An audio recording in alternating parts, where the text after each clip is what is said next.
esteja convosco. Ele está no meio de nós. Proclamação do Evangelho de Jesus Cristo, segundo Mateus. Glória a vós, Senhor. Naquele tempo, enquanto Jesus estava falando às multidões, sua mãe e seus irmãos ficaram do lado de fora, procurando falar com ele. Alguém disse a Jesus: olha, tua mãe e teus irmãos estão aí fora e querem falar contigo. Jesus perguntou àquele que tinha falado: quem é minha mãe e quem são meus irmãos? E estendendo a mão para os discípulos, Jesus disse: eis minha mãe e meus irmãos, pois todo aquele que faz a vontade do meu Pai, que está nos céus, esse é meu irmão, minha irmã e minha mãe. Palavra da salvação. Glória a vós, Senhor.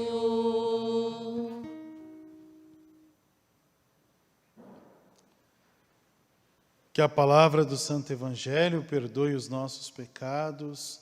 Amém. Queridos irmãos e irmãs, que alegria poder rezarmos hoje a festa de Nossa Senhora do Carmo. Nós escutamos um evangelho que fala que a mãe de Jesus e os irmãos de Jesus estavam ali e queriam falar com ele. E Jesus fala: quem é minha mãe, quem são meus irmãos? São todos aqueles que fazem a vontade do Pai. Lógico, Jesus não despreza sua mãe. O texto não mostra isso, não é um desprezo à mãe. E aqui os irmãos de Jesus mostram no sentido de descendência. Então, aqueles que fazem parte da descendência são irmãos. Até hoje nós também tratamos assim. Nós falamos, tem pessoas que nem faz parte da nossa família, e a gente fala: ó, esse aqui é irmãozão, nossa, é meu irmão. E ainda faz as crianças falar: ó, chama de tio, chama de tia. E a gente vai crescendo, chamando de tio, chamando de tia, Mostra toda aquela expressão familiar. Aqui o fato diz que para pertencer à família, tem que fazer parte dela, tem que viver aquilo que a família vive. Então, quem faz a vontade do meu Pai, esse é meu irmão, é minha irmã, é minha mãe. Então, aquele que faz a vontade do Pai, logo, seguir os mandamentos. Para viver a alegria de Deus, a alegria de Deus em meio, viver essa unidade com Deus, é necessário fazer a vontade de Deus. A outra parte importante que a gente observa dentro do tempo é festejar aquilo que é de Deus. Hoje rezamos Nossa Senhora do Carmo. Mas como se dá toda essa realidade? Se nós observarmos, nós temos que fazer uma transposição, quer dizer, sair de um lugar e se colocar no outro. Aonde nós estamos agora? Nós estamos praticamente rumo ao norte de Israel, na mesma faixa, e é interessante porque é na mesma faixa de Nazaré. Na mesma faixa de Nazaré, já para cima, já mais norte de Israel, nós encontramos um monte que tem as suas costas para Nazaré, que as suas costas vê todo o vale, um vale grande, o vale de Armagedon, o vale de Aialon e o Monte Tabor. E aquela grande montanha atrás, chamada Nazaré, porque Nazaré fica no alto. E de Nazaré se enxerga uma colina, Monte do Precipício. Olha aqui a geografia onde nós estamos. E daquele monte, você enxerga lá na frente uma cordilheira, uma cadeia de montanhas chamada Carmelo, que se coloca de frente como uma barreira natural do mar Mediterrâneo para dentro de Israel. E aquela grande cadeia de montanhas tem uma montanha mais alta chamada Monte Carmelo. E o Monte Carmelo significa, Carmelo vem de Carmen, e Carmen significa jardim, ou lugar fértil. Então, o Monte Carmelo, lugar fértil. E lá nesse Monte Carmelo, um grande profeta ficou numa gruta, num tempo previsto. Então, você tem lá, Elias vai para o Monte Carmelo. É nesse monte também, no Monte Carmelo, que Elias tem uma grande batalha, que vive e vence contra os profetas de Baal. Olha que interessante, tudo se dá ali, é tudo muito perto. E Elias mostra aquela ação, porque ele vê a nuvem, e vendo a nuvem ele vê essa presença de Deus que está com ele. Deus que permanece com ele e dá para ele segurança. Deus que não abandona. E Elias, ali naquele monte, dentro de uma gruta, forma a primeira vida eremítica já no norte de Israel. Só que Elias depois vai embora. Elias também morre. Não, Elias não vai morrer. Mas a sua morte vai ser dada de uma maneira diferente. Elias, por ser tão temente a Deus, Elias, por amar tanto a presença de Deus e ser tanto fiel ao projeto de Deus, o que é dado a Elias? Não uma morte física, é dada a Elias a certeza da plenitude de toda a vida. Então Elias é arrebatado aos céus num carro de fogo e sobe, vai para a casa do Eterno, vai para o Pai. Então a gente tem toda essa dimensão ali colocada. A gente sabe que mais à frente, ou talvez vamos começar um pouquinho atrás, para poder entender hoje a festa do Carmo.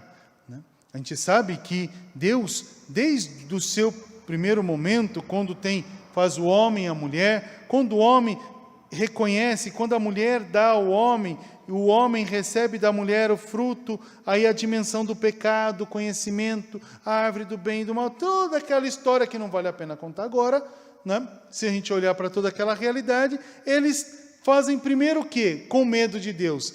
Trançam tangas para si. Mas depois o que eles fazem? Fazem uma túnica, uma pequena veste. E aquela veste, o seu manto, eles vão caminhar. Nesse primeiro momento, segundo a literatura, eles caminham vestidos.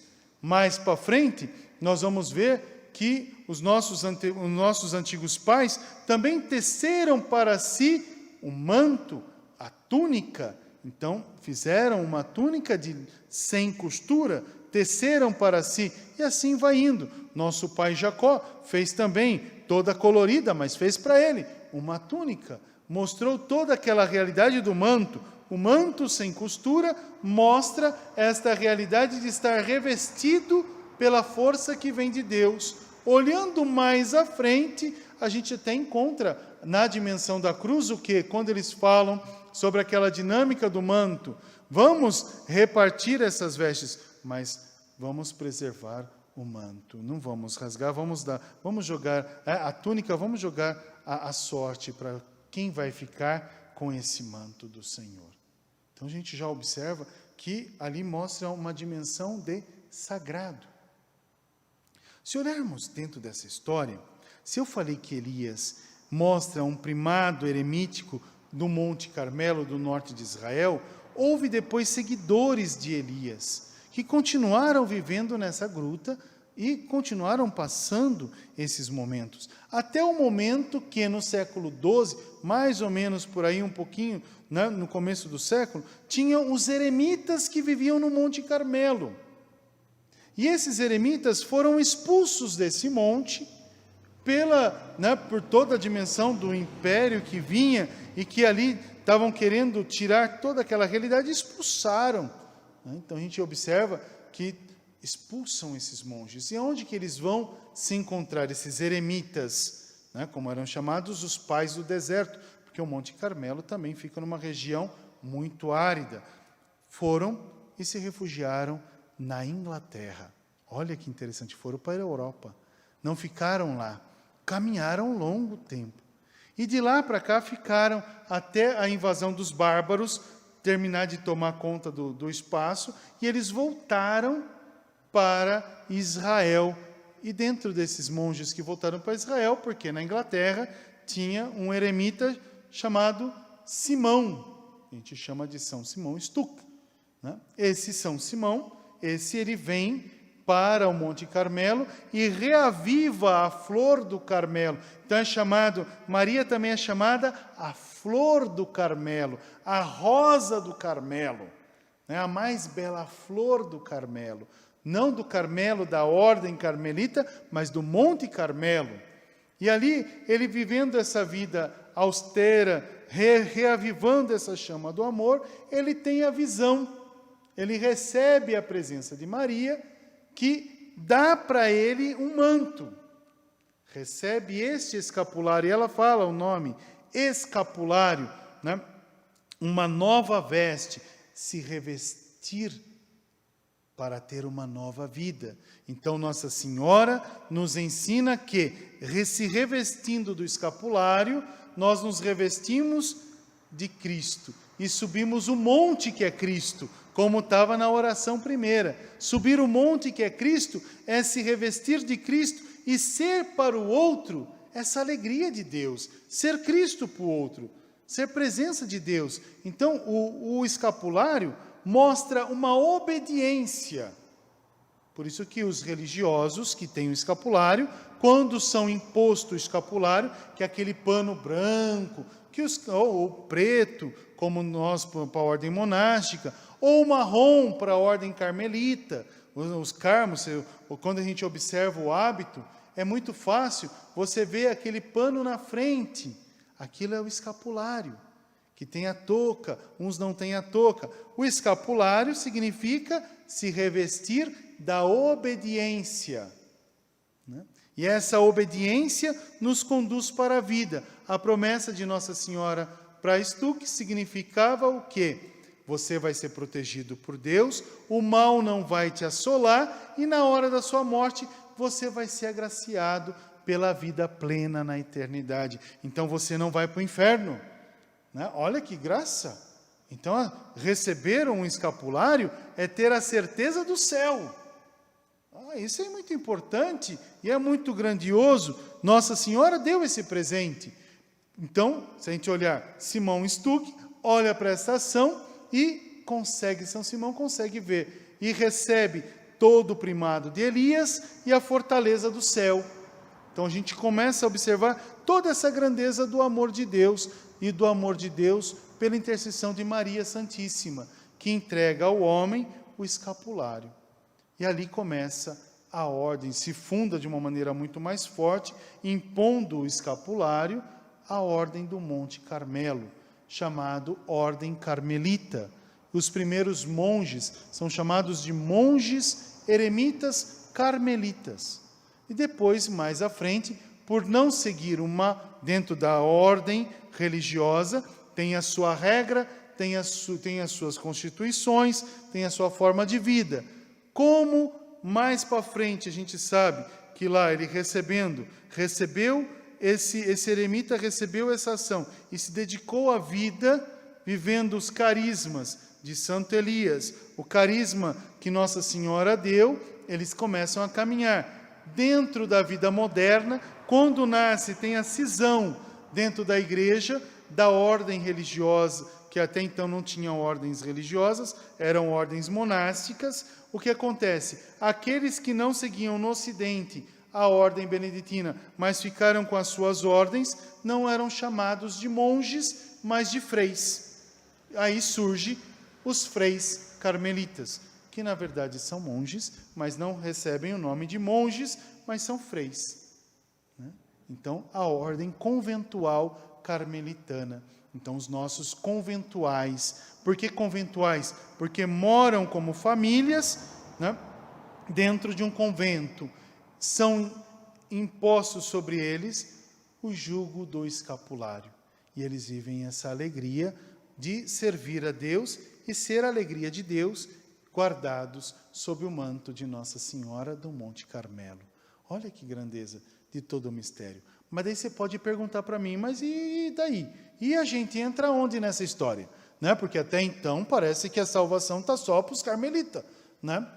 Aí o que acontece? Os carmelitas têm uma ordem terceira. O que é a ordem terceira? A ordem terceira são pessoas que vivem secular, no século, quer dizer, na cidade, mas aspira ao carisma daquela ordem. Eles falam, nós também podemos usar o escapulário? Claro que deve usar o escapulário. Mas daí você pode me perguntar ainda, mas tá bom, até aqui eu entendi, mas onde que a gente entra nessa história? Porque parece que todo o patrimônio que Nossa Senhora falou ficou guardado para a ordem dos carmelitas.